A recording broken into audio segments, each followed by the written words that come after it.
Halfway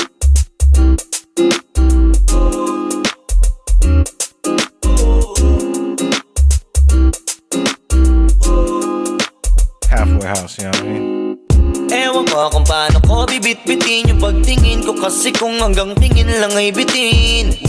Ayoko rin naman to kim-kimin, kaso mukhang hindi ko pa rin to sa'yo kayang banggitin. At baka isnabin mo lang at di mo pansinin, bitin kahit na MP, bira, gin ang inumin, yung tapang ay wala pa rin. Saan ko ihiramin, kahit paglasing wala rin, kung pagising ko duwag pa rin. Paano sasama kung hindi ako nag-aaya? Paano tatama kung hindi ako tumataya? Minsan iniisip ko na wag na lang kaya, kaso yung isip ko ay nagbabago din maya-maya. At sobrang sa pag-asa, kulang sa kumpiyansa, kaya mukhang malabong magka-tsansa. Gusto ko lang naman ay maging popoy mo ba siya? Yun ang matagal ko ng pantay.